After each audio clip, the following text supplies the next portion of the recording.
here. I don't know where he is. Well, good evening. I'd like to welcome you all to the James Baker Institute for Public Policy. We're very pleased to have you here this evening, and I think you're going to find that it's going to be a very interesting program. As we're meeting here tonight, the International Space Station is flying in orbit with a crew of 6. There are 3 Russian cosmonauts and 2 Americans and a Canadian. And come this July, it'll be 2 years since an American spacecraft has been up to visit that station. And this July also, it'll make 4 years that the Russians have been taking the Americans up to the International Space Station. They've been a good partner, and it looks like they're going to be doing that for some time to come. And for an American astronaut, the road to space is really through Star City and Baikonur in Kazakhstan, and then up to the International Space Station. And as I say, it will be that way for a long time to come. Human spaceflight really has become historically a measure of a country's leadership in space. And with the large gap that is occurring in flying humans in space, certainly that has affected the leadership, the perception of the United States as a leader in space. And it looks like that is going to occur for, as I say, that gap is going to continue for a good while. Last month, there were 2 reports that came out that addressed NASA and the future of NASA. One was done by the National Research Council, and one was done by the Space Foundation. The National Research Council pointed out, and I think rightly so, that NASA is at a transition point due to a set of circumstances that is really beyond their control to some degree. Their budget has been a level budget in constant year dollars, but their programs have been getting increasingly more expensive, and their infrastructure, the infrastructure that exists within the agency that they're having to service, has been there since it was established during the height of the Apollo program. And as you look to the future, the programs that they have to do are out of sync with the budget, and the budget pressures are going to continue. The National Research Council also commented that there was not a national consensus on what the NASA vision should be. And there wasn't a national consensus, and even a consensus within NASA that their existing mission to send a human to an asteroid is really supported. So they had a number of recommendations. They had a number of options that they proposed to get the NASA budget back into some accord with the programs that it's going to have to do. And of course, the National Space Foundation took a little different twist. They addressed NASA and said that really NASA should be a pioneering organization, and they ought to divest themselves of all those activities and all those functions that don't support that pioneering aspect. They didn't identify those, but one can imagine what they might be. So it's against that backdrop that we're having this meeting this evening. And I think we have 6 panelists this evening that I think are eminently well qualified to speak to NASA and the future and where we might go and what kind of a space policy the country needs. So we're going to start off this evening with John Logsdon. John Logsdon is a professor emeritus in political science and international affairs from George Washington's Elliott School of International Affairs. He taught there for 38 years. And he also is a founding and long-term director of George Washington University's Space Policy Institute. He has a great biography, I think, included in your program, so I'm not going to go all through that. So let me turn it over to John. Thank you, George. One of the things that didn't happen before this evening is any sense of the order of speakers. So it was only when I got here that I discovered I was first. My mental set was I was going to react to what everybody else said, which is hard to do in the lead-off position. My identity in the space policy field is kind of, I'm old and have been looking at this stuff for a long time. Mr. Abbey said, when he said, why don't you start, let's put some historical context into the current debate. So that's what I will try to do. George did a good job of summarizing the recent National Research Council report. It's a report worth reading. It's called NASA's Strategic Direction. It was a group of people, half familiar with the space program, half not, that were asked to assess NASA's strategic direction, looked at it and said, doesn't have one. It is.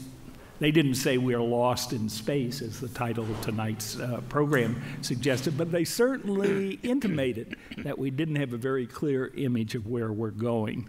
How have we gotten, 55, today is the 24th, so 1 week from today is the 55th anniversary of the first U.S. satellite, Explorer 1. 55 years into U.S. space activity, and we're still saying, what are we doing? Why are we doing it? That's an interesting phenomenon, and it's, I want to reflect a little bit on why that is the case and whether we're at a point where something can be done to give a more clear orientation towards the future. The word in the title of tonight, definitive, I'm not quite sure what that means, what a definitive space policy is. Maybe we can come back to that in discussion. It sounds a little more precise than I would think in a political system would ever be possible, but so it goes. So I think you can more or less divide the history of the U.S. space program into a set of eras, the first of which was clearly Apollo. I mean, there were 3 years of just getting started while President Eisenhower was in office, but it was when Kennedy came into office in 1961, there was no clear future for NASA. There were considerations of ending human spaceflight. A lot of people didn't want the NASA job because they didn't want to preside over a declining agency. That's hard to imagine, given what happened. But that was the situation in January of 1961. It was the stimulus of the Gagarin flight that led Kennedy to say to his advisors, find me a space program which promises dramatic results in which we could win. Pretty clear strategic direction. Space, dramatic results, win. And the answer came back that sending people to the surface of the moon was the first accomplishment that NASA had more than a 50-50 chance of doing before the Soviet Union. So Kennedy said, sure, let's do it, and did it.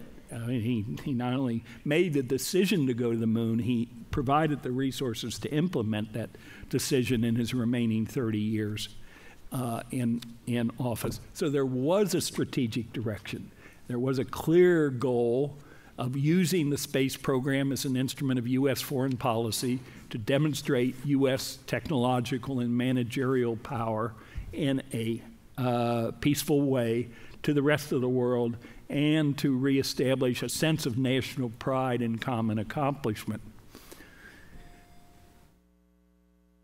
I unfortunately think that, however positive those elements were, in the overall assessment, doing Apollo so soon was not good for the space program. It used up the obvious destination, the moon, right away. Because it was defined as a race, it was not sustainable. There was no reason to keep racing once you won the race.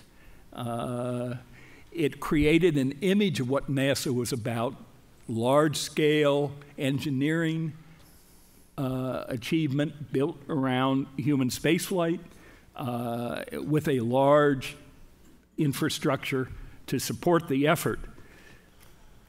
I think in a sense we've spent the past 40 or so years, if I wish to say it, I'm not sure I do in this crowd, trying to escape the heritage of Apollo and figure a new direction that's more sustainable, more productive for the future. As Richard Nixon came into office, and I should say I'm trying to work on a new book on Richard Nixon and the U.S. space program, and so I've been spending a lot of time in the Nixon archives and Nixon library, which is kind of interesting. Side footnote, the Nixon fans have chosen to mark the 100th anniversary of Nixon's birth, which was just a few weeks ago, with an exhibit at the National Archives in Washington on Nixon and the space program. I bet in this crowd, none of you would have identified that and Nixon as something worth celebrating, but there it is. And in fact, I think he made arguably a correct decision that the country was not interested in maintaining the kind of high-profile, fast-paced, expensive program aimed at continuing exploration that was proposed to him at the height of the success of Apollo, with the extreme version having the first mission to Mars take off in 1981. There was a report under a group chaired by Vice President Spiro Agnew that made that set of recommendations that Mars should be the defining, shaping goal of U.S. space effort. Nothing's changed since then. But that there should be an integrated, fast-paced, definitive program aimed eventually at human missions to Mars. Mr. Nixon said, no, space has to be lowered to be part of the normal part of politics. And I guess I'll say now rather than conclusion, if something becomes the normal part of how we make decisions in this country, then the idea of definitive strategy and policy is a non sequitur. That's not the way we make decisions in this country on anything. So if space is not exceptional but part of the normal flow of political decisions, the idea of a definitive policy is probably a non-starter. The Nixon administration was then faced with the issue, if not an ambitious Apollo-like continuation, then what? And the answer turned out to be the space shuttle. I found the kind of smoking gun record of a meeting. John Ehrlichman kept minutes of all of Nixon's meetings. So I found this memo of a meeting, November the 24th, 1971, said the president has decided to support the space shuttle as long as it's located in California. He was very concerned about aerospace unemployment in California before the 1972 elections. That's normal politics. That's the way decisions are made. There was no strategic framework. In fact, one of the option papers for the shuttle decision said the beauty of the shuttle is we can choose a program without choosing either a goal or a destination. And that decision defined the program because a decision to eventually build a space station was kind of what's the word I want? Connected at the hip with the decision to build the shuttle. That decision defined the program for the next 40 years until Chris Ferguson landed STS-135 in July of 2011. There was a recognition along the way that that really wasn't a strategy. There were various attempts to change that. There was a National Commission on Space in 1986, the Space Exploration Initiative under Dr. Albrecht's gentle guidance in 1989. I suspect Mark will talk about that. The Vision for Space Exploration in 2004. Obviously, none of them took. Which brings us up to the current time where the people that came in 2009 General Bolden, Miss Garver, spirit of honesty. Lori Garver is one of my former students. I sometimes take credit for that, not always. Sorry, Lori. Wanted to change the paradigm to something that was strategic, that had a future vision, a particular way of doing things that once it was announced, many disagreed with. There were so many vested interests in the way that things had been done rather than the way that they were proposed to be done, that the result has been, I think, an uneasy and unsatisfactory compromise, which is the situation we're in today. So is there a chance of changing that? That's the question that the five gentlemen to my right, four gentlemen and one gentle lady to my right, will address. And I'll come back probably and comment on it in the Q&A. I'm not very optimistic, at least in the short run. The perception of the need is there, but it's not a widely shared perception. And it's hard to change things in our system of government. It's designed to be hard to change things, but it's worse. I've been in Washington now 46 years, and it's worse now than I've ever seen it. So the idea that out of the current criticism and controversy, there can arise a consensus on the need for change and the need for a definitive space policy. As I say, I'm not very optimistic. Gene says he's going to be positive, so. In the manner of speaking. Well, thank you, John. John is also the author of a fairly recent book, John F. Kennedy and the Race to the Moon, and I would certainly recommend that book to you. It's very interesting and gets back into a lot of the history that he was speaking about. Yeah, George, the new book is Retreat from the Moon, Richard Nixon and the American Space Program. Look for it in 2014. Our next speaker is Gene Levy. Gene is the Andrew Hayes Buchanan Professor for Astrophysics in the Astronomy and Physics Department here at Rice University. He was a provost here at Rice for 10 years. And prior to that time, he was a professor for planetary science and physics in the University of Arizona. He became head of the department there at Arizona and also served as the director of the Lunar Planetary Science Laboratory there for 10 years. He has served on a number of NASA advisory committees in science and is serving on the science committee of the NASA Advisory Council today. Let me turn it over to Gene. Thanks, George. So the premise of this colloquy this afternoon is expressed in the title. That is that the United States is lost in space. What that apparently means is that the United States has failed to articulate, has failed to plan, has failed to fund, and has failed to undertake an ambitious continuation of human-piloted missions that began with the Apollo Man on the Moon series of expeditions and ran for 3.5 years, from the first Apollo landing in 1969 to the last one in 1972. We just passed, last month, the 40-year mark since the last time a terrestrial human being set foot on any natural extraterrestrial object. This 4-decade hiatus has given rise to a great deal of soul-searching, naval exploration, I mean naval with an E, not naval with an A, naval exploration and criticism of public and political processes in the United States.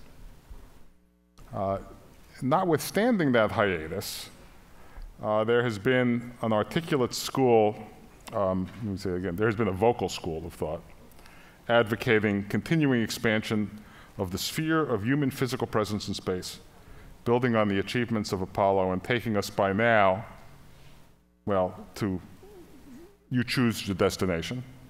A host of destinations has been put forward at various times. The list of places and the purported purposes of the trips continues to evolve and has never become stable.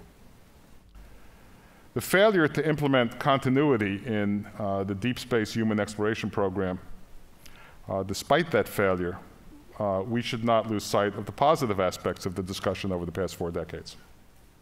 The lack of continuity in pursuing deep space piloted missions has, in my view, enjoyed a parallelism in thought and in outcome between the two political parties that could well represent the single greatest area of political cohesion that our nation has witnessed over the past 4 decades.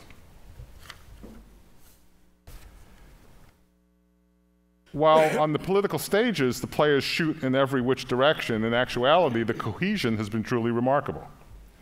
Even recently, the current president is blamed by many for the loss of national human access to space, but of course that outcome was pre-programmed by his predecessor in the other party. I want to emphasize I'm not making any political comments here. In fact, I'm not even necessarily being critical. I'm just describing the reality. Similarly, the current president is criticized by many for not planning the next stage of deep space piloted goals and missions, such as a moon colony. But during the campaign, his opponent of the other party insisted that if anyone in his administration were to advocate putting a colony on the moon, that individual would be fired immediately, apparently oblivious to the fact that Mike Griffin was at that moment a prominent member of his Space Policy Advisory Board, for what that's worth. The lost in space characterization of the NASA program is, I guess, meant to capture a sense of crisis, as if we are otherwise wanting for crises on the US political landscape. But I'd like to set a different context, and I want to speak very briefly because we'll have a conversation. I'd like to set a context for my view here by taking a different perspective. I'd like to suggest that the failure to articulate and mount a program of human piloted missions to deep space, rather than being a crisis, rather than being a bungle of leadership and political process, represents a triumph of rationality and a success in the political process. Of course, by no means can the stasis or the paralysis that has characterized the discussion and development of our national future in piloted missions to deep space, in no way can that itself be considered a triumph of leadership. However, it might be considered a triumph of rationality and a triumph of good judgment, or a holding back of attempted leadership towards a future that would be of at best questionable and certainly of undemonstrated real value. I'd like to suggest that no convincing case has been made for mounting a program of deep space piloted missions. It's not for lack of trying. It is just that a convincing case has not been made, despite reams of reports and opinions that have been published over a 4-decade period of time. I'm mindful of the downside and the hazard of seeming to oppose human piloted missions in deep space, especially living in Houston, but not just in Houston, anywhere among the believers. In fact, I'm not opposed per se to deep space piloted missions. In a vacuum, I think they're fine. I can almost hear you all saying, of course, in a vacuum, where else would you do space missions? But I didn't mean in a physical vacuum. I meant in a conceptual vacuum. Leaving all other issues aside, including money, competing programs, and other priorities, etc., every kind of exploration is a good thing. I mean, who could oppose deep space piloted exploration going everywhere? After all, it's not hazardous to your health. It may be hazardous to the health of the astronauts. It's not hazardous to the health of the people who pay for it. Every kind of exploration is in principle a good thing. But we actually don't have the luxury of leaving everything else aside. It seems likely that NASA is already getting about as much of the national resource as it is likely to get on any time horizon worth planning for. I certainly do not expect the NASA budget or any other budgets of somewhat connected agencies to expand substantially in the foreseeable future. And one element of essential unanimity in the plethora of hand-wringing reports about our nation's stalled future in manned space is the assertion, the clear, asserted opinion, which I think is justifiable and defensible and almost inescapable, that the budgets are insufficient for the aspirations that have been articulated, even if they've not been adopted as national goals. Continuing to plan and continuing to expand toward eventualities that will not come to pass is not a recipe for a rational program. It's not a recipe for success in any endeavor. Let me conclude these brief remarks by saying I do not believe that the absence of an expanding human presence in space is the reason that the NASA program or the space program writ large of the United States seems lost. I think it's because we continue to try to recapture the singular excitement of the 1960s during a different time when we were confronting different conditions, and to again capture the excitement of doing for the first time that which you can only do for the first time once. My own view is that the real loss in space is threefold. The first is our failure to capitalize fully on the burgeoning capacities of robotics, automation, remote manipulation, and artificial intelligence to assert our presence in space in a manner that is fitting to the 21st century and at a level that is fitting to the world's leading social and technological powerhouse. Second, that our continuing and failing attempts to plan for alternatives that are neither realistic nor would be especially rewarding were they to come to pass is a valuable and fruitful activity. And in particular, I mean the continued planning for deep space human piloted missions and colonization. Our inability to accommodate our own launch capability to near Earth space is, in my view, is another serious problem.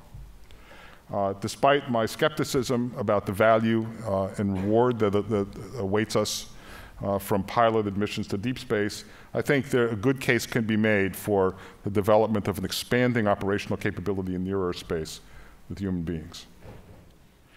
The inability to launch our own people is a problem. However, it's not clear to me that there's any deficit if that capability is developed by the private sector. In fact, I think that would be a step forward. I think I'll conclude my remarks there and hope for some discussion later. Thank you, Gene. Our next speaker is Neil Lane. Neil is a senior fellow here at the Baker Institute for Science and Technology. He served as the Science and Technology Advisor to the President Clinton, and headed up the Office of Science and Technology Policy in the White House at that time, from 1998 to 2001. Prior to that time, he was head of the National Science Foundation and a member of the National Science Board. There's a lot of other accolades within his bio, but I won't cover all those, but turn it over to you, Neil. Thank you very much, George. It's certainly an honor to join this panel. In fact, I'm a little overwhelmed. Everybody else at the table knows a lot about space.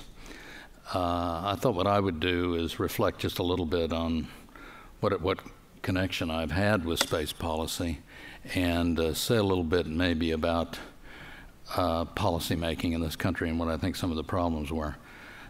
1998 to 2001, when I was in the White House, was really a very interesting time for space. Space Station was being put together. Had the opportunity to meet interesting people. I mean, the Apollo 11 crew came in, and I had a chance to host them for their visit with the President to celebrate the 30th anniversary. John Glenn came in prior to his launch and on the shuttle, and we had a chance to help work with NASA to help get all the White House people, essentially everybody bailed out of Washington to go down and see the launch, so it was a lot of fun. I had lunch with John Glenn at Johnson Space Center. He treated me to an astronaut lunch and told me all about the secrets of shrimp cocktail and so forth. It was a wonderful, wonderful experience. So there were a lot of fun things. I suited up in the orange suit with Dan Golden with the diaper. I missed a great photo op actually there, but it's too late to recover that. Even landed the shuttle simulator almost successfully. I wasn't asked to do that again. It was an exciting time, and as I said before, the space station was being put together. So, including the first control module all the way to deliver the first resident crew, which happened before I left the White House. I have to say I was in awe of the space station. I still am, especially building it in orbit as the kind of international partnership that it really is. I really don't believe the American people have any idea what an incredible technological and diplomatic achievement It really was and is. And I think that's a problem for us. All was not rosy. I mean, that's when we had problems with the climate orbiter and the polar lander.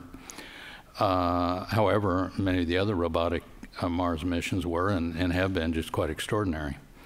And Congress, controlled by Republicans in those years, this is a political statement, incidentally, but okay, in a fit of paranoia about China, slapped the space technology with the ITAR regulations, which is a huge policy mistake in my view, which I think has cost us dearly. Finally, the Obama administration, working with the Congress, has moved to correct that situation. We'll see how that goes. Since returning to Rice, I've had the great good fortune to work with George Abbey, and he's been my mentor on space issues, helped me get ready for testimony, get ready for hearings, and we've published a couple of papers together, and I'm very grateful to George for that collaboration. I want to share with you a few of my impressions about Washington and the White House that I hope are relevant here. I'm going to try to keep my language clean here. Anyone who works for any length of time in that town, and there's expertise at the table here, comes away with a lot of lessons learned, and sometimes you learn them the hard way. We've all got scars and bruises. Most of my experience in Washington was positive, including experience about the space program. President Clinton was excited about science, technology, the space issues. Vice President Gore, even more excited, I would say. Many in Congress, on both sides of the aisles, were interested in space matters. They were fascinated by new discoveries, and they were proud of the achievements of the country, and NASA in particular. The President liked to hear about scientific discoveries in our reports, and the White House staff did as well. Of course, OMB and the appropriations staff have a different job. So there's a lot of whining about the cost of everything, the cost of cost of shuttle operations, the overruns and the cost of the space station. A lot of grousing in Congress about the Russians' key role, which President Clinton was responsible for. And I heard the usual complaints about the NASA culture, about lobbying by NASA centers and so forth. Now, I also heard many complaints from the community. Why doesn't the president take a stronger positive position with regard to the space program? Why is this not higher priority on his agenda? Well, I think you could argue, and we have experts at the table, that no president, except Kennedy, has really placed the space program high enough on the list of priorities to be sustainable. And Kennedy, of course, was driven by the Cold War interests in the space race with the Soviet Union and the Gagarin flight, as John has already said, not by extraordinary public pressure to put men on the moon. Presidential priorities, as we all know, are often dictated by happenings in the rest of the world, things like national security, energy, oil, gas wars, economic recessions, and so forth. And what you quickly learn in the White House is the president doesn't get to do most of what he wants to do. There are always pressures on the budget, and they're usually against what the president is trying to do. The political opposition will try to derail anything the president wants to do, and I would say we're off scale in the current situation. Crises happen.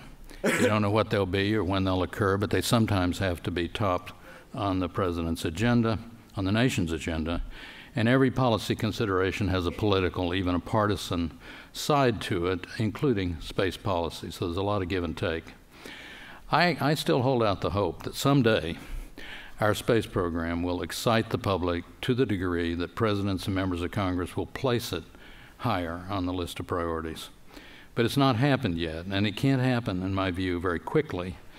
That's one reason discussions like this one today, I think, are important, and I hope will go on all across the country. Now, the Space Foundation issued a report recently called Pioneering, it's shorthand, that's been referred to in writings and conversations. It addressed 4 myths. So I'll use those 4 myths because I heard them all the time, just to make a comment. So first myth, an ambitious space program is too expensive. Well, yes and no. I mean, at the peak of Apollo, the NASA budget was over 4% of discretionary federal spending. Today, it's under 0.5%. On the other hand, in terms of constant dollars, it was only maybe a factor of 2 or between 2 and 3 below what it is right now. So if you double the NASA budget, you really could make an extraordinary investment in space science and exploration and all the other responsibilities NASA has. Is that out of the question? Well, NIH got a budget doubling between 1999 and 2003. So there is precedent, and of course NIH has not done so well since the doubling. So when there tend to be these bumps, they tend to come down again, and that's hard to manage, and it usually creates all kinds of crises. So you have to be careful what we wish for on the doubling front. Myth number 2, space activities do not have enough support from the public. Well, I would say again, yes and no. Space polls quite well with the general public, depending on which question you ask. But like a lot of things, poll numbers don't automatically translate into budgets because they don't automatically translate into who gets elected and who doesn't, and for other reasons. Myth 3, presidential leadership is needed to drive space activities. Well, yes and no. When it comes to budgets, Congress takes the lead from the president, even if the opposing party says that budget is dead on arrival.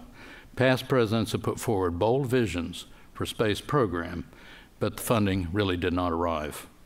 Myth 4, greater congressional support can drive space activities. Well, this is another be careful what you wish for. It's true, without substantial bipartisan support in both House and Senate, major budget initiatives are not likely to happen.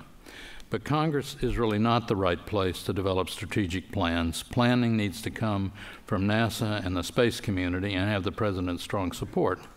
In the past, planning has usually not worked very well. I think we need a new approach to planning that includes a much wider community of stakeholders than has been the tradition. That's kind of one of my bottom lines this evening. I'll close with 2 cents about the future of the space program, or maybe it's 1 cent given my level of expertise in this area. I want to make 3 quick points. First, the goals of the 1958 National Aeronautics and Space Act are, I believe, still valid, even though the political climate has changed. I believe NASA should continue to have a balanced program focused on science, aeronautics, space technology, human space travel, assuming we are going to have humans in space, cooperation with other agencies, and international cooperation. Trying to offload any of these to some other part of government, I think, would be a big mistake for the country and for the agency. Second point, as the recent NRC report, several reports actually make clear, the current plans for NASA really are inconsistent with the budgets, and that's already been spoken to. The 2012 NRC report offers several options, none of which I find particularly attractive, except the one about the growing of the budget. The report also recommends the administration really needs to take the lead in forging a new consensus, a new national consensus on NASA's future that is stated in terms clearly of clear defined strategies, goals, strategic goals, and objectives. Well, if only this were possible. I mean, in today's political climate, as John's already commented, forming a consensus on almost anything is extremely difficult. One still has to try. One thing does seem clear to me. Any effort to form a consensus must include an unprecedented outreach to inform and involve the American public. The American public is not well informed, and they're not involved and certainly don't feel involved. Finally, the third of my list of 3, given the space capabilities of other countries and regions, it makes little sense for the U.S. to try to go it alone in human spaceflight or space-based science. We went through a period where that clearly was the posture of the United States. Our traditional partners are key to future peaceful cooperation in space, and science, and exploration. We've had a very good working relationship with our space station partners, but we need to expand that partnership to include such countries as China, India, Brazil, and perhaps other countries. China, for example, even though it's spending an enormous amount of money, in my view, is still fairly early on its development curve. It's going to continue to make investments, substantial investments, in infrastructure and in science and technology and other things the country needs. Space likely to be a very big part of that. If we ignore China's growing space capabilities, somehow fail to take advantage of the opportunity provided by that, I think we make a big strategic mistake. Sadly, we have partisan politics in the way, and ITAR is still a barrier to China. So I'll close with the obvious point. Our present Cold War system of policymaking on pretty much all science and technology matters, but I'll limit it to that, including space, is simply not working very well. It was designed a long time ago. A lot has changed in our country. A lot has changed in the world. It doesn't work very well. I think it's time to start a serious adult conversation and get some new ideas on the table. Not just new policies. We got lots of reports with lots of good policy recommendations. I'm talking about the system that we use to set policy. Now, does Neil want to reorganize government? Well, sure, that's great. I mean, reorganizing government is just a lot of fun, and we've all engaged in such discussions. But I'm not going to live long enough to reorganize government. The other problem with the reorganizing government, it really takes a crisis to get that done, and the outcome is often not as good as what you had to start out with. So it's a very risky venture. No, I think what we really need to do is to find a way to form a closer, a better working relationship between the federal government and the private sector, not just the space-interested private sector, but more broadly, and in the case of science, the universities around the country, to have a serious long-term look at policies, including space policies and many others, if we're going to make any progress. I've been giving some thought to such ideas. They're a little bit crazy. People are going to have better ideas than the ones I've got. If you have good ideas along those lines, please get in touch, because I would love to hear them. Because I think the way we're going right now hasn't been working well for a very long time. We need a new direction, and I think we need a new approach. Thank you very much. Well, thank you very much, Neil. Our next speaker is Joan Johnson-Freese, who's a professor of national security affairs at the Naval War College in Newport, Rhode Island. She's also on the faculty of the Asia Pacific Center for Security Studies in the Air War College, and was also director for the University of Central Florida of their Space Policy Center for Space Policy and Law. I'll turn it over to you, Joan. Thank you. It's a pleasure to be here this evening on this esteemed panel and being asked to think about this topic. It gave me the opportunity to rewrite these 2 cards 6 or 7 times to think of a way how I wouldn't be Debbie Downer. And was not very successful, and I probably won't use them anyway, because being fourth, a lot of what was on here has been said, so I'll try and not repeat myself too much. I also should mention, as Mr. Abbey said, I'm with the Naval War College, but I'm speaking tonight. Since I tend to be a little opinionated sometimes, I need to point out, speaking for myself as an academic, and certainly not for the Defense Department, the Department of the Navy, or the U.S. government. Like John, I was a little stuck on the word definitive, the need for a definitive space policy. Do we need a definitive space policy? Yes.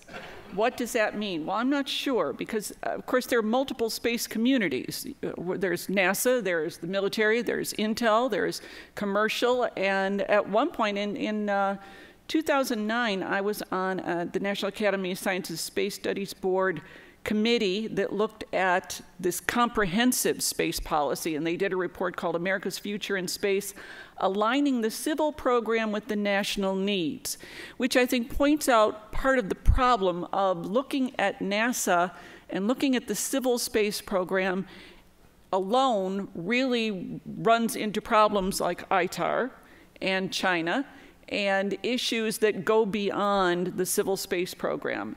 But at the heart of all this, I think the problem is politics. Politics is the art of the possible. I'm a political scientist, so I can say this. And from my perspective, as an instructor at the Naval War College, our students in my department, we study 3 things: strategy, specifically strategic mismatches, organizational behavior, and leadership. And we use NASA as case studies on all 3. I would agree that there have been repeated strategic mismatches as characterized by goals which are not supported by resources or rational timetables. I think the previous administration, the plans to go to the moon was a great vision, but only poets plan strategy without a budget. And I think that's exactly what it was. And I think the Obama administration, quite frankly, was right to pull the plug on the life support system that was not adequately funded to meet the goal. I also believe it's time for this transition, and transitions are always very difficult. And I've been a supporter of, yes, it's time to transition low Earth orbit to the private sector and let NASA concentrate on other destinations, but I don't think the Obama administration really wanted to set a destination. I think they were trying to get rid of legacy systems, get rid of the whole idea of destinations and build new technology. But public outcry of we need a goal, suddenly an asteroid appeared. And I was a supporter of that as well. But it's been 3 years now. And I would suggest if that is in fact a goal that is they are serious about, there ought to be first steps taken. There ought to be some telescopes being built to identify, I don't know, which particular asteroid or asteroids. You would need multiple destinations. And this doesn't seem to be done. And if I'm wrong, I hope you'll all tell me. But other than pockets of people doing view graphs and PowerPoints, I'm not sure that there's actually much being done or as much as could have been done in 3 years. So there's this strategic mismatch. I would also argue, as others have, Washington is littered with policies and studies. We don't need any more studies. We've got more policies than we know what to do with. But organizational behavior being what it is, I think if you were to ask, with this recent National Research Council study that was done that said there is no consensus, apparently when it was briefed to the White House, they listened very politely and said, we're going to an asteroid. Okay. Ask Congress. Well, you'll get a different answer in the House than the Senate.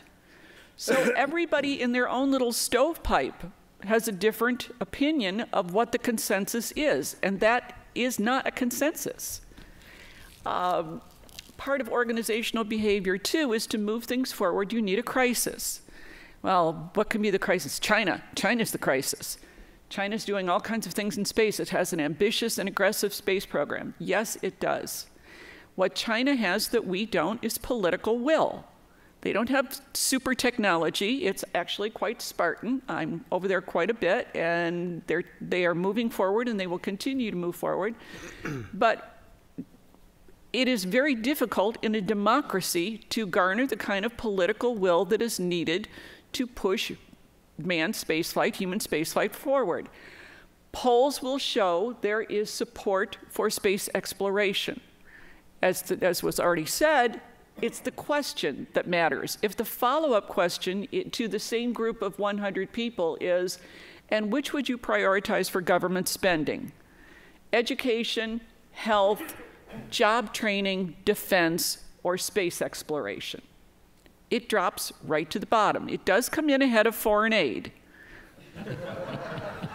But it doesn't come in ahead of any of those things that, in fact, are short-term needs. And I would suggest as well, outside of pockets like Houston and around Kennedy Space Center and parts of California, it is not a voter priority. The American people, for the most part, get what they want. If they really wanted an aggressive, ambitious space program, they would be clamoring on the doors of their politicians to get it together and do something. But that's not the case. And I don't think it's a matter of education. I think it's a matter of, again, rational policymaking. That what they want when you're hanging on the edge of the fiscal cliff doesn't necessarily translate into more money for space exploration. There have been attempts to gin up a crisis with, again, China. When I'm in China, I was in China last year giving a series of lectures at their law schools. And just as a little side note, we have 200 accredited law schools, and they have over 2,000. That's a good news for us. That's good news for us. I wrote an editorial on that. That was good news. And I would try and talk to them about the need to be responsible space partners, and I had the speech you might expect all worked up. And when it came time to Q&A, the first question inevitably was, could you please explain the American political system to us and how it is that the president can say he wants more space cooperation, potentially including China, but yet NASA is banned from talking to China, even talking to China about bilateral cooperation. Well, here we are and we don't understand it. So imagine it's very difficult for them as well. So is there a crisis? We're not racing China. China and India, I would argue, might be in a race, but not us. But the important part of that, as Mr. Abbey said, is the perception of leadership. Leadership, space, the connotation of leadership or of space is regarding the future. And the leaders go into the future. And if we are seen as ceding that leadership to other countries, it will have larger geostrategic implications, which is where I think we have the biggest opportunity to really push forward with the need for a consensus. And I think that consensus is going to have to go beyond NASA. It's going to have to go outside of regular kind of chains of operation and modes of operation to include all the space communities and make it part of, again, a geostrategic leadership effort. We're not going to sell it based on excitement alone. There will have to be a need. And frankly, I don't think it's going to happen in the near future. Again, with economics and the fiscal cliff looming in the future, one of the options for policymaking is called muddling through. And that's where we are. And I think that's where we're going to stay. And I'm usually pretty down on Congress because of the partisan, the nature of partisan politics there, where I think partisanship will trump rationality any day of the week.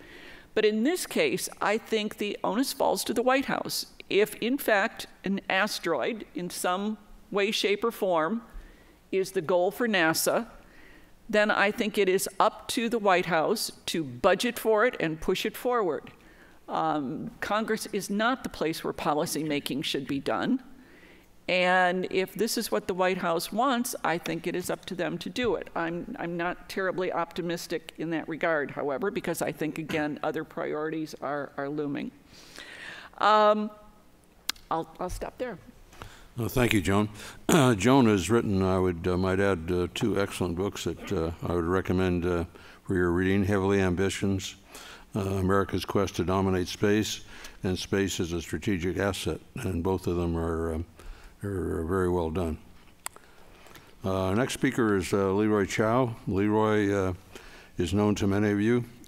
He's an astronaut that has flown on the space shuttle 3 times. He's flown on the Soyuz spacecraft, both launched and landed on the Soyuz. And on that flight, he went up to the International Space Station and stayed there over 6 months and served as commander of the space station. He's left NASA and very much involved in the space program, even though he is not with NASA today. And in 2009, he served on the White House appointed committee to review the Human Spaceflight Plans Committee, which was chaired by Norm Augustine. So let me turn it over to you, Leroy. Great, thank you, George. Well, it's a pleasure for me to be here and also an honor to be included in this panel. Well, how did we get here? As George just mentioned, in 2009, I was a member of the Review of U.S. Human Spaceflight Plans Committee, which became known as the Augustine Committee after Norm Augustine, our chairman. And we were charged with the then new administration to come up with option paths to form the basis of a new space policy. When we issued our report, if you take a look at our report, the very first sentences very clearly say something along the lines that the U.S. human spaceflight program is on an unsustainable trajectory, and that's because the programs had been inadequately funded, and we were biting off more than we could chew and getting farther and farther behind. So when we went to brief the White House on this and the new administration, it was made very clear.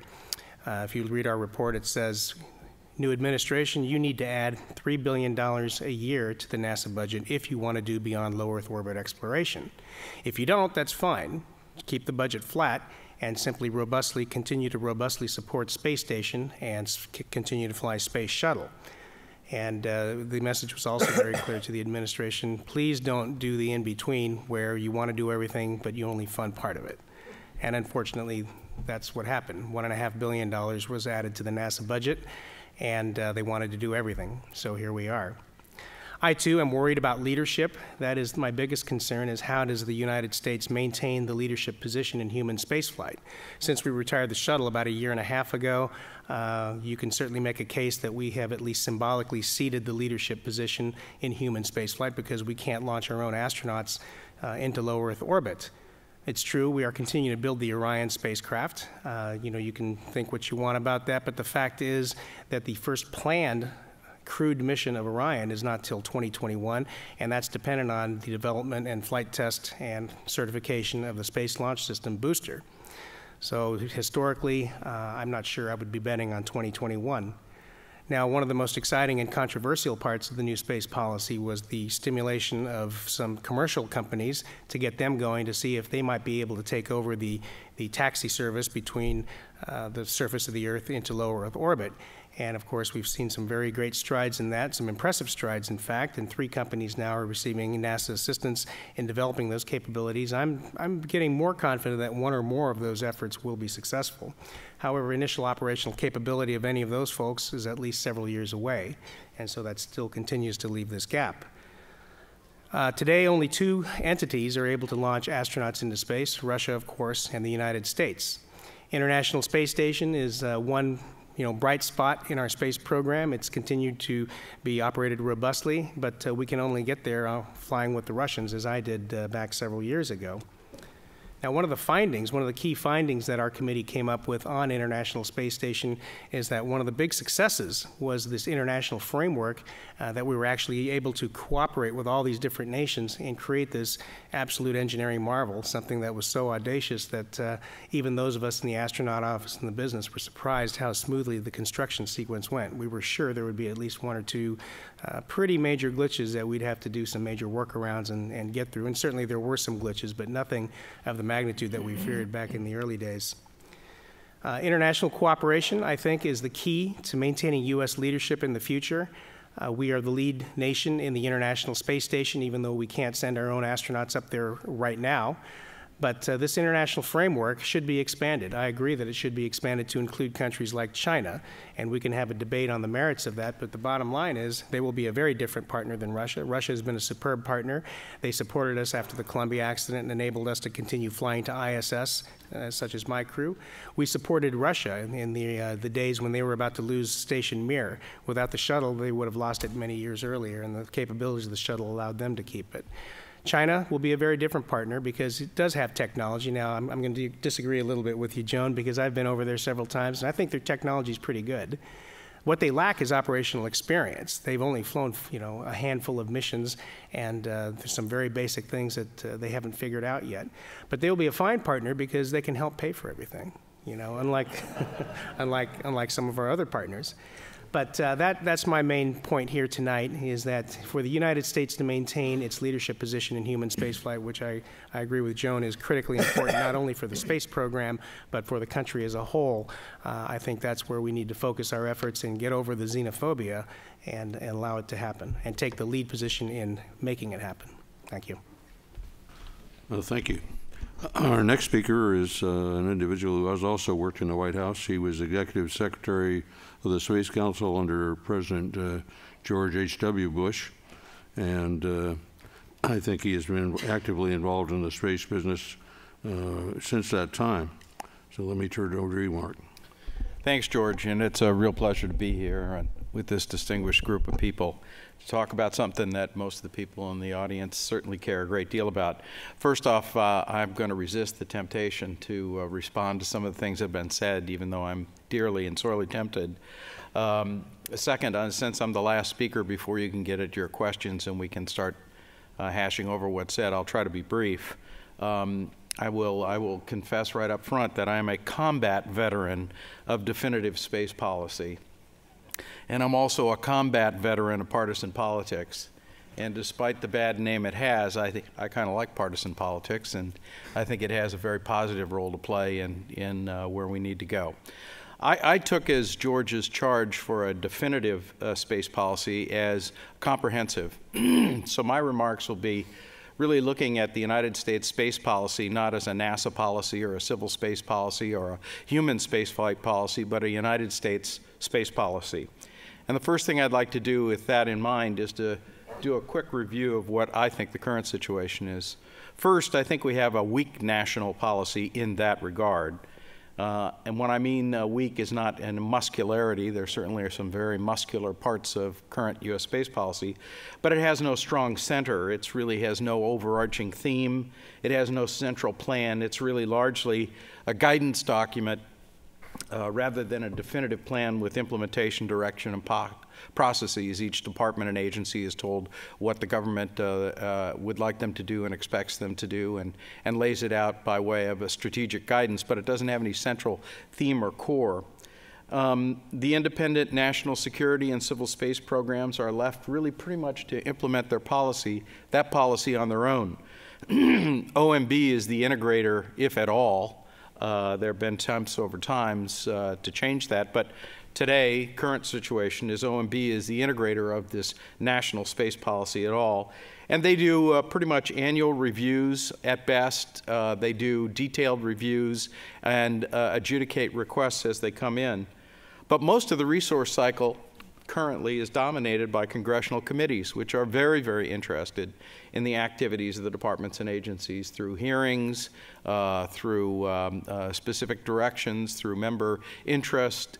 They're much more tightly coupled with the department and agencies as it relates to space than is the executive branch in the White House. That's just the way it is today.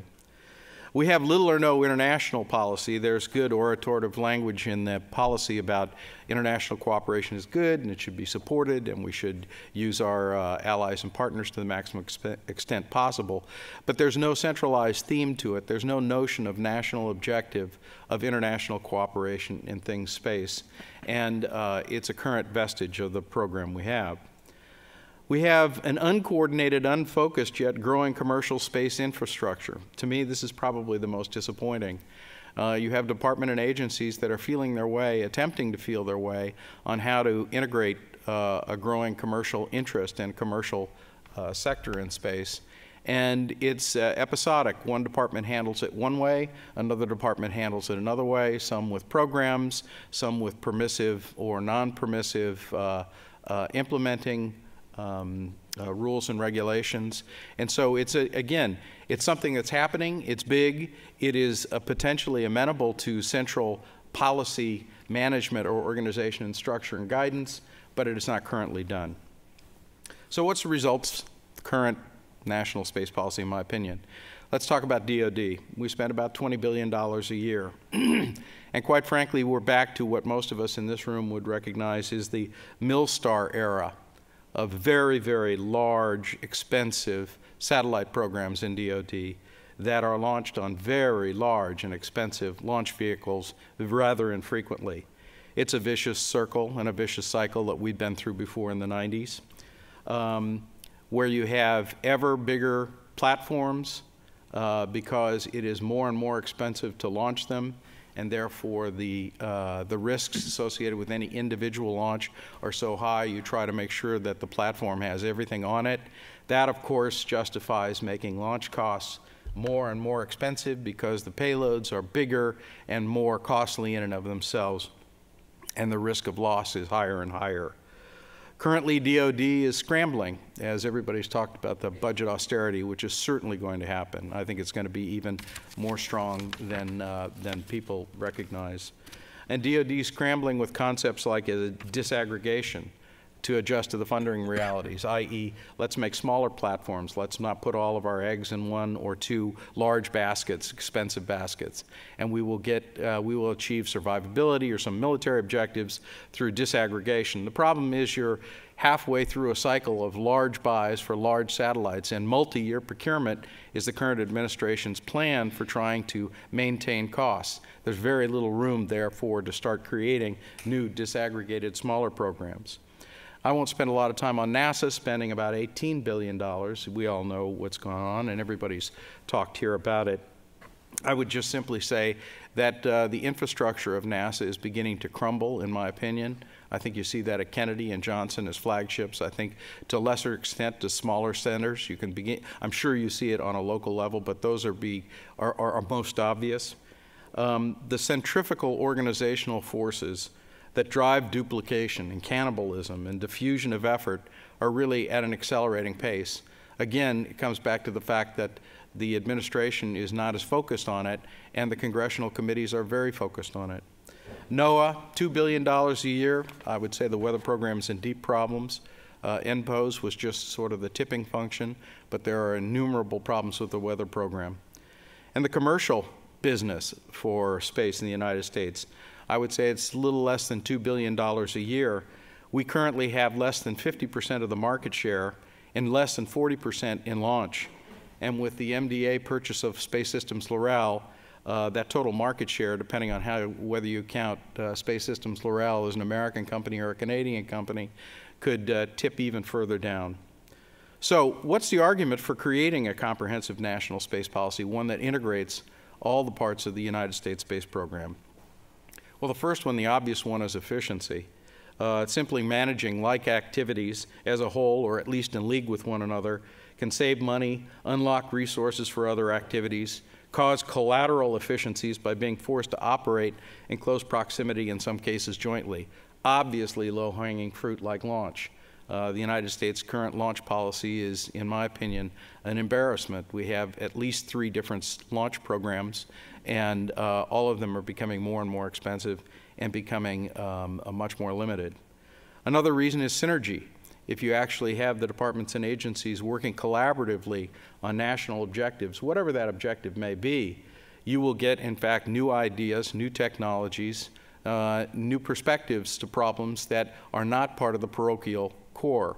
Today, things are done in stovepipes. NASA has its programs, DARPA has its programs, Air Force has its programs, NRO has its programs, and there's precious little synergy between those programs in terms of technology. Yes, there are a lot of conferences. Yes, there are a lot of meetings where ideas are exchanged, but it's really not collaborative research that I think could result in a much more aggressive program on all fronts. But really the largest reason and the most significant reason, and one we've seen in the past, is that it's part of a larger national strategy. But what one?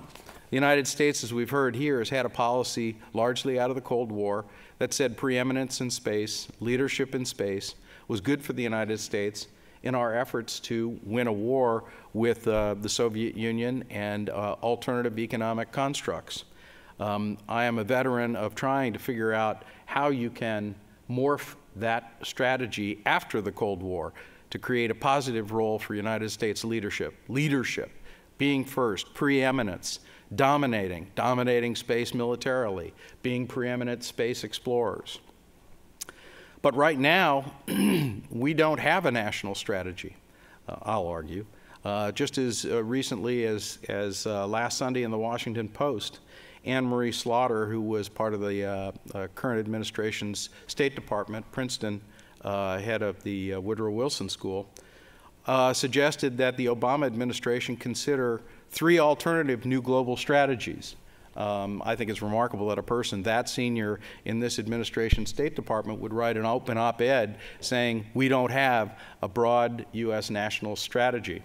And she suggested 3 that had been done by various think tanks.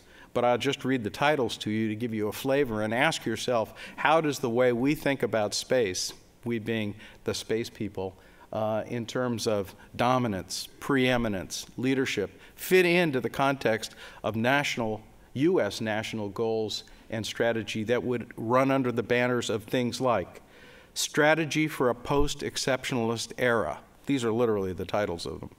And strategy for a post-Western world.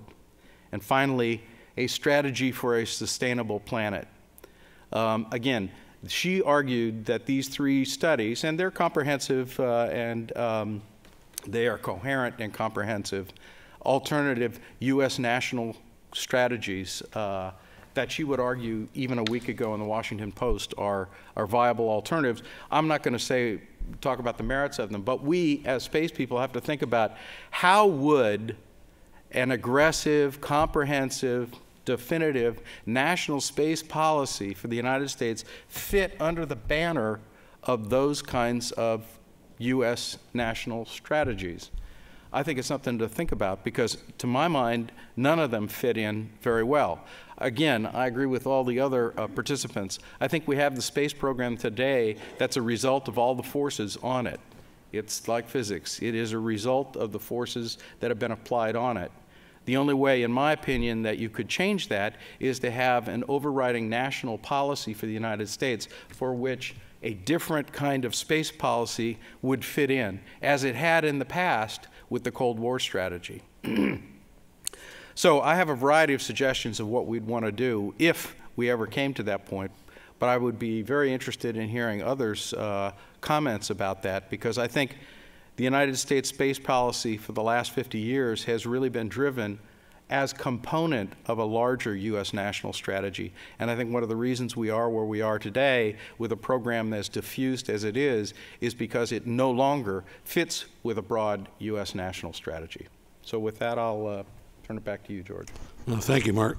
If you have questions, if you'd pass them over to the people collecting them, and I'm going to give each of the panelists an opportunity, starting with John, to comment on the other comments that have been made by the other panelists.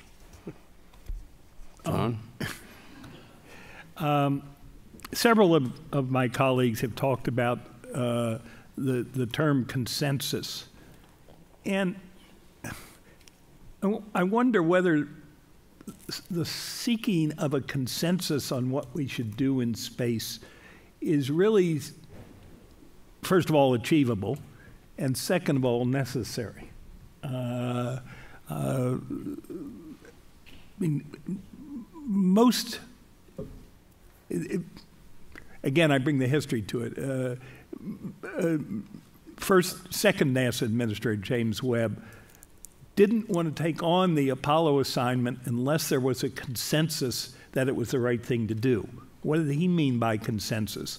He meant agreement among the political leadership, and particularly the congressional leadership, that the program would be sustained and would be supported. He didn't care about a public opinion or broad elite opinion, maybe elite opinion, but certainly not broad public opinion. And he resisted putting forth any post-Apollo program because of the lack of that political consensus. And I think that's the operational definition of consensus that is relevant to today's discussion, not some broad sweep of public opinion. I guess the idea of if they only understood the value of space, they being the unwashed public, they'd support the program, is a non-starter in my way of thinking. And this comes from all the years I've spent inside the Beltway, that it is a consensus among the politically relevant people in this country that space should be part of our strategic portfolio that I think is missing. And I think those of us in the community have to do some introspection of why it is missing.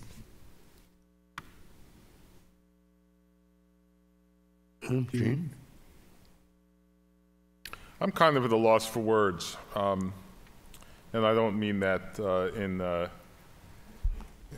any kind of critical way. It has been unclear to me for many years that we have the capacity to render space an element of national, international policy. And I speak in that as someone who participated in many activities a long time ago, early in my career, in a sense, attempting to help render the NASA program sort of an element of national, domestic and foreign policy in the way it was during the 1960s, as it was articulated by President Kennedy. I think that has eluded us. In a sense, I think that the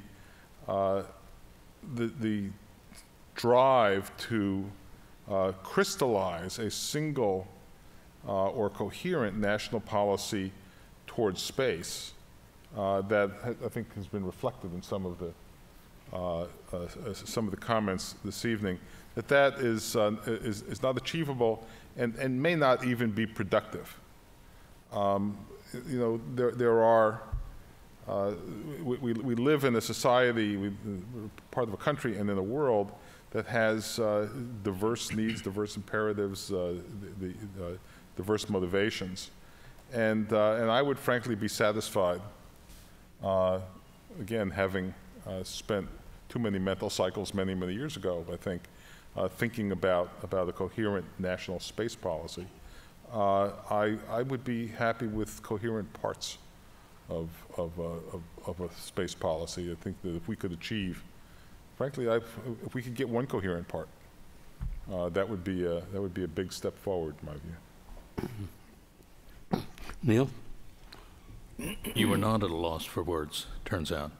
And I appreciate what you had to say. I think, I talked a little bit about the public issue and an uninformed public and an unengaged public and so forth. I'm still a little bit idealistic about our democracy, that somehow, when we can, we owe it to as many people as possible to let them know what's actually going on and give them a chance to say something about it. But the realities are that there are key communities and segments that are going to help change our space policy in a more positive direction.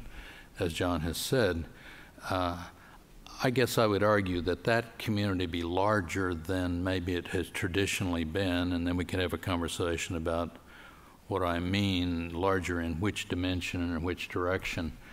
But politics in the end is going to decide this, and pressures are going to have to come from people whose interests are served by a change in policy. Other thing I would say, maybe I would ask Mark, or suggest that depending on what our objectives are in space, maybe the word dominance would apply in some areas, and maybe cooperation or collaboration would apply better in others.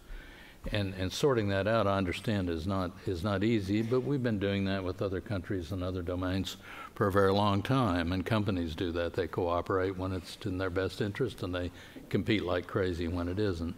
So it seems to me that is sorted out, but maybe in the public's understanding of this, it could be quite confusing as to whether the U.S. is going to go it alone, or U.S. is going to be dominant, or it's going to be preeminent in everything it does in space. Then people start to wonder why you're actually cooperating on the space station and other places. So somehow sorting that out in our discussion with the public, I think, would be an important thing to do. I'd just like to make a little comment. There's a lesson, I think, to be learned from evolution of biological organisms, and that is that you cooperate to be dominant. There's a tool for dominance. Right. Yeah, good. A lot of people don't believe in evolution. We are in Texas. Fortunately, none of them are here. Sorry. I guess I'm going to start by picking up on Mark's reference to Anne-Marie Slaughter's op-ed as well. Anne-Marie Slaughter is a well-known liberal internationalist. And as a political scientist, I teach political theory, and when I teach the difference between liberal internationalists and realists to undergraduates, I say, how many of you watch Game of Thrones? Everybody. That's realist politics. I win, you lose. Today I'm your friend, tomorrow I'm your enemy, I'll stab anybody in the back. Space politics, Cold War politics, unfortunately, has been very realist. It's been modeled on words like dominance. One of the books I wrote talked about America's quest to dominate space. And I think there has now been recognition that it is technically impossible to dominate space, that it just doesn't work. And therefore, Anne-Marie Slaughter, I would argue, as a liberal internationalist, and the image I use for that is the Federation of Planets. Everybody gets along, but sometimes you cooperate and sometimes you compete. There's even a word which I really don't like, but it does serve a purpose, coopetition. where you sometimes work together and sometimes you compete. So I think what she's arguing is that there needs to be a recognition that continuing, for example, to just ignore China is not going to be in our best interest. Just to pretend that if we just ignore what they're doing, it doesn't matter to us, that will not serve the United States well. And I didn't mean to imply that the Chinese were not advanced. They are coming very quickly up the learning curve. What I was trying to point out was, contrary to those who are screaming, this is our crisis, China is our crisis, they have not invented unobtainium and left us behind, and are going to be doing warp drive off somewhere. There was an opportunity to work with them. And it is an opportunity which I think we need to take advantage of. Now, I will also tell you, I get hate mail when I say that. It is unpatriotic. And my argument to that is, if you think China is a competitor, then keep them close so you know what they're doing. If you don't think they're a competitor, then keep them close and let them pay the bills. Either way, I don't see the downside of this. And I guess the last point I would make is one of the words that I think needs to come out for discussion is when we're talking about comprehensive, which I do agree, we need to be talking comprehensive. I was trying to point that out when I talked about the multiple space communities. There needs to be accountability. Somebody needs to be in charge. You need to be able to turn around and say, why isn't this happening? Because right now, there are 100 people who can point their fingers at 100 other people and say, it's not my fault, it's their fault. So I think that needs to come into the discussion as well. Very good, Joe. Leroy.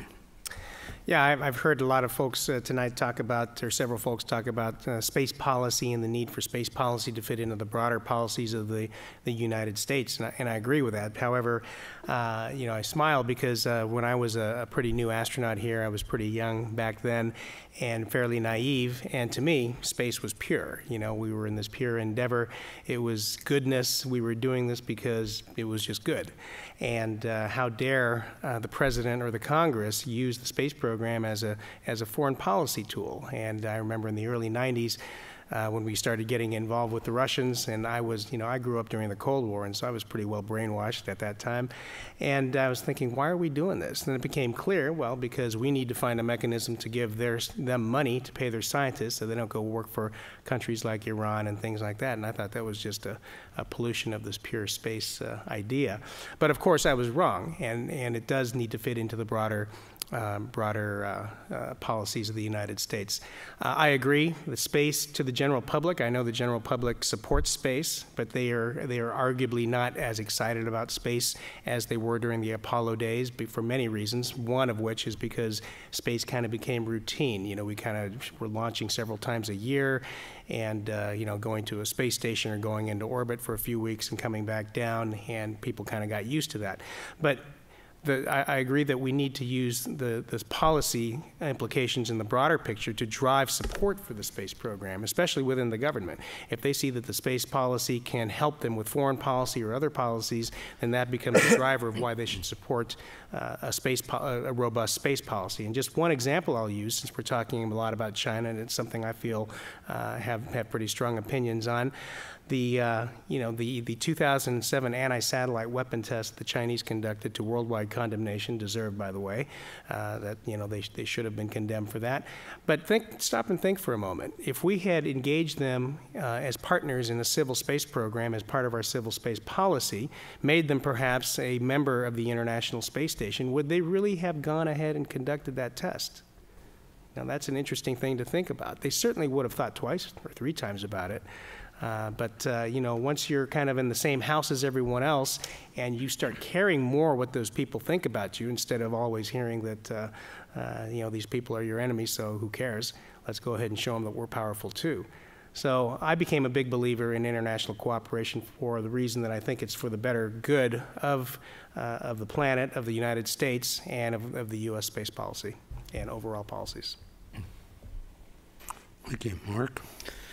Well, thanks. I'd like to pick up on the thread of cooperation, which I think is everybody's interested in, and I have a slightly different take on it. First off, I don't mean to suggest that the United States always should go alone, or in fact that has been the policy. It's useful to cooperate for a variety of reasons. But I think if you think about the future, and particularly the idea of China, which I think is an important one and one we ought to talk about, you have to put it in context of the main cooperation the United States has had in space over time, which has been with the Soviet Union and then Russia. We had a very specific policy objective in doing that. We didn't need their help when we started with Apollo-Soyuz and all of that. We did it because we were engaged with a conflict with the Soviet Union. And the conflict was not only material and military, but it also was for the hearts and minds or opinions of other countries around the world. The Soviet Union, as we now know, was very much feeling that they had a prestige problem. And they solved their prestige problem doing what they did best, which was build ballistic missiles, lots of them, and lots of nuclear weapons, because that was a prestige item that they believed that they could use to influence third countries around the world.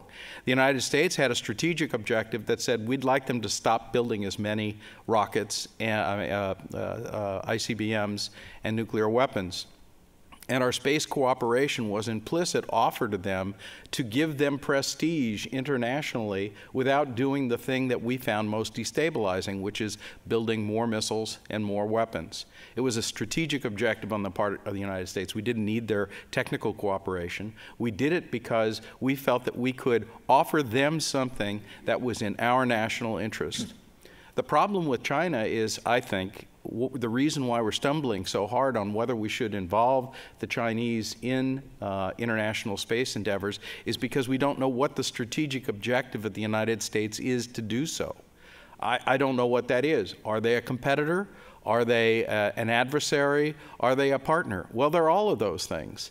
And the question is, until we sort out, in my personal opinion, until we sort out what is our strategic objectives with regard to China, and I think we're just beginning to sort those out, then and only then can we say, how does space cooperation fit into that context of what our larger strategic objectives are with China?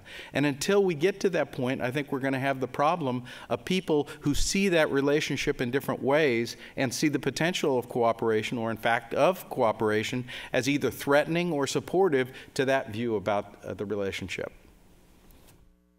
Thank you. We do have some questions. There's one that perhaps, Leroy, you might be able to address. Raises the issues that would cause a problem relative to human exploration in space, galactic cosmic rays, radiation versus shielding, bone loss, and the effects of long-duration spaceflight. Sure, I'd be happy to. Thanks, George. You know, a lot of people think about what would it take to get to Mars? What would it take to get astronauts to a long-duration base over on the moon or something like that? And they think about technology. They think about propulsion and navigation and all that. But really, by far, the biggest long pole, and most people don't think about this, the biggest long pole technically is how do you keep astronauts healthy in space for long durations, especially away from the Van Allen belts where the radiation environment is much more harsh. That's why it's critical that we have a space station. People think, well, the space station's kind of boring. All it does is go around the Earth. It's not going anywhere. But guess what? It's on the space station that we're going to do the research to develop countermeasures to enable us to keep people healthy while we send them farther and longer into space. So all those issues, those biomedical issues, that is the one key area that we have to solve before we can talk about going to Mars or even an asteroid. Thank you. Another question, Gene, that talks about sooner or later we'll have a habitable planet out there, and why shouldn't we look at developing a technology that would allow us to get there?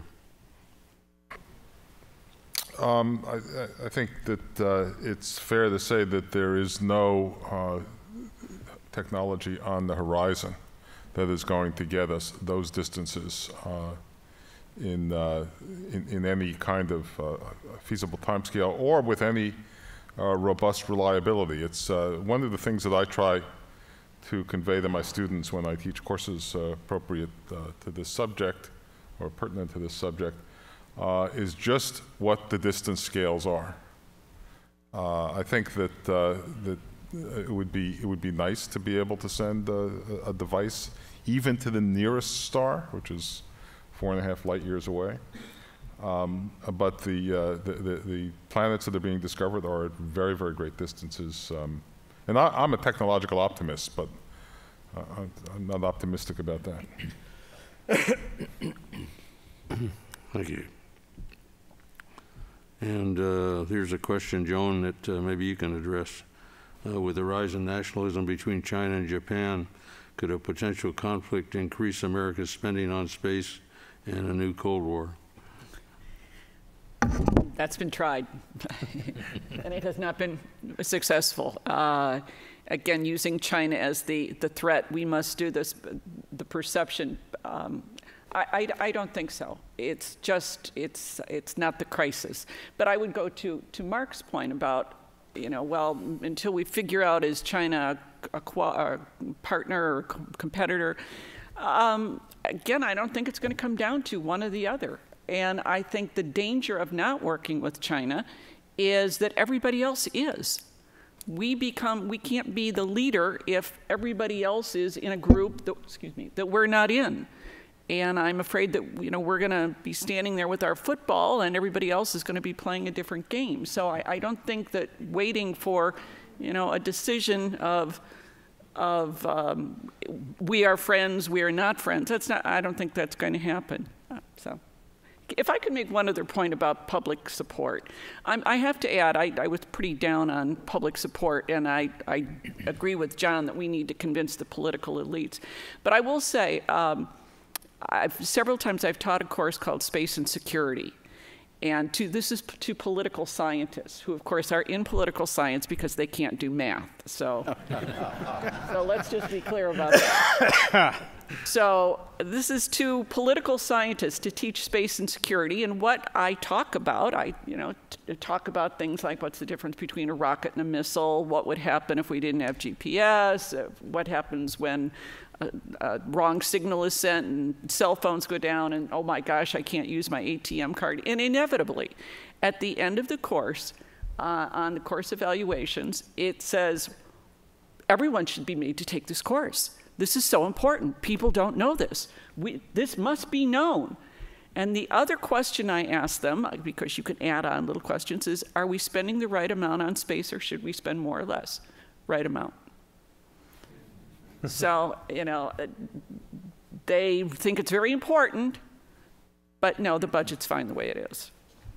I actually can't resist a comment on that. Years ago, during whatever budget battles were going on at that time, I used to make a practice when flying on airplanes, both when I was upgraded and when I was in the back cabin, of asking people sitting next to me which they thought was the larger budget, the Defense Department or NASA. And the most common response that I got was, I think they're about the same. And I thought it was remarkable, and I actually think it was just a sense that the space program, the NASA program, occupied such a kind of conceptual place in the society and had enough cross-section in the attention of people that they just assumed it was a really big budget item. And virtually and I was talking, and the reason I make this remark about having asked this question both when I was upgraded and when I was back in the cabin. Upgraded, I tended to be sitting next to senior executives and corporations more likely, and the reactions were the same all the time. But my point is, in a class, when you tell them this is the budget, this is what's being done, and do you want to do more? Yeah, we really do. Do you want to spend more? No. Let me try to piggyback a little bit on this, ask others here what they think. Let's say that President Obama had accepted the implicit recommendation of the Augustine Committee. I know you weren't supposed to make recommendations, but you suggested to have a good program, an extra $3 billion a year would be nice. I would hypothesize that President Obama could have increased the NASA budget by $3 billion a year without any political opposition, should he have chosen to do so. Does everybody up here agree? No. No. Been there, done that, got the T-shirt. And the scars? Yeah. Well, but Mark, I mean, the last Bush year, Bush 41 year, you put forward a 10% increase in the NASA budget, and it got through Congress. You know, John, it's so politicized. I mean, there's so many assumptions that would have to be embedded in how was it done, what was it about, but just to say, well, the program's $3 billion light. I've decided to ante up another $3 billion. Let's just steady as she goes. There'd have to be another song that go with that, in my mind, to get the Congress to say, oh, okay, we're $3 billion light, sure. We're in for another $3 billion. I don't think so. I mean, there'd have to be something else. That's my opinion. So I disagree with that. But it also would have to be in the context of, I mean, part of the problem with the budget is the stability issue. And so getting a one chunk and then getting it taken away in a couple of years is a disaster waiting to happen. Right. But we did manage, more or less in your time, Neil, to double the NIH budget. Well, that was one member of Congress taking it as his highest priority, and had he had NASA in his budget, I think he would have done the same thing. That was John Porter. I've talked to him about it, Republican leader in Congress, and he just thought it was worth a lot more money because of the importance to the nation, and he felt the same way about science and technology, and so he pushed it. But then after the doubling, of course, it's been flat or down ever since, and biomedical research is in a crisis in the country. It's a lot of money, but they're in a crisis. Here's another one for you, Let me Mark. just make a quick comment. I would also argue that given the aspirations on the ambitious side of the aspirations that have been articulated, $3 billion would be a drop in the bucket compared to what that real cost would be. And we would be in the same situation, having the same argument about the future of NASA today if If it were $3 billion if it were $3 billion up. Yeah. Mark, how does Mars One claim that they can colonize Mars starting in the next decade affect NASA's manned space exploration policy? Mars One? I don't know what Mars One is. How does Mars One claim they can colonize Mars starting the next decade affect NASA's? Well, Doesn't. it does. Yeah. Mars One is a group of zealots. Okay. Well, hey, I've dealt with that as well. I mean, you know, let me tell you, what goes And around Mark, comes around. I mean, they have the T-shirt. Well, I tell you what, I must admit I saw with great amusement the Bigelow announcement to send up an inflatable portion adjunct to the space station. And I remember very well the day, John does well, when there were people who were talking about a cheaper way to do space exploration, dramatically cheaper, exploiting inflatable technologies. And at the time, that was considered aggressive. And it is remarkable. I mean, good ideas do hang around. So maybe there's some very, very good ideas in there. I'm not aware of them. Where is Lowell Wood? He lives. Well, here's one final question, and then some of you will have an opportunity to talk to the panelists after we break up. What can those of us here, the public, do to promote the need for a definitive U.S. space policy?